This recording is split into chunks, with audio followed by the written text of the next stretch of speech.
5 tips for overcoming the awkwardness when virtual networking for business.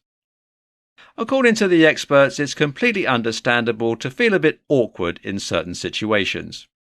We all feel a bit nervous before heading into a room full of people that we don't know. Unfortunately, social awkwardness can result in anxiety and avoidance for some people. Virtual networking does make it a bit easier since you're not face-to-face with others, but it can still be a bit uncomfortable.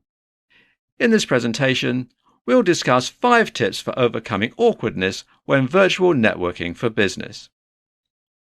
Define your audience. In order to ensure that your virtual networking event is successful, you need to begin the process with your audience in mind. Think about who your audience is and how they're related. What is it that they're trying to achieve? Who would they like to meet at the event? The first thing you must do is determine if your attendees have already met or if they're strangers. This will have to be the determining factor on how your event is structured. If they already know each other, you don't need to provide as much structure as you would with a group of strangers. Second, you must think about their goals and the reasons for attending the event.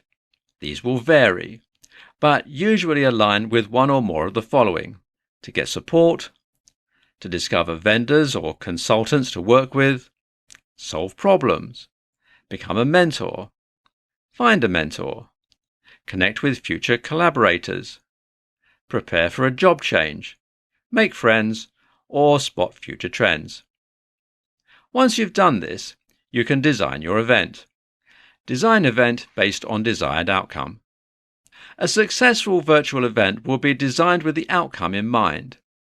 When you understand your audience and their motivations, you can determine the best way to run your event.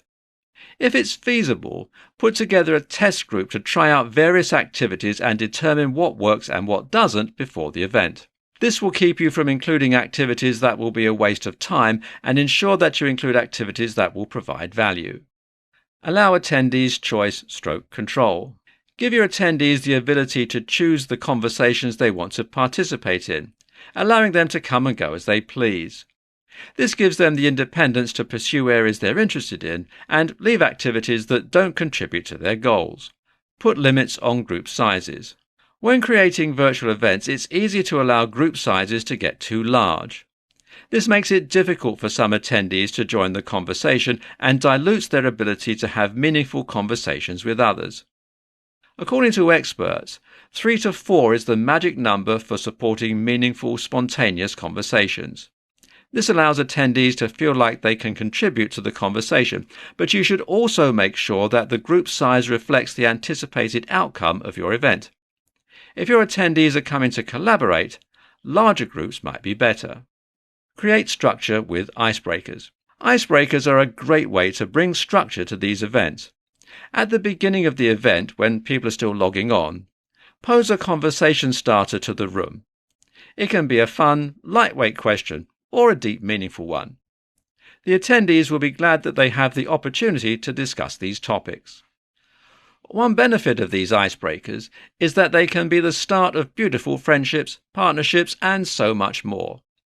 When you choose them carefully based on your audience and their goals, they can create an experience that is truly memorable. Conclusion. Social awkwardness is perfectly normal, even in virtual networking situations. However, it's possible to make these situations easier with these tips. Organisers can use these tips to structure their events in such a way that everyone feels welcome and can get past the awkwardness of a new situation. Plus, this will help organisers ensure that attendees can meet their objectives and interact with others in meaningful ways.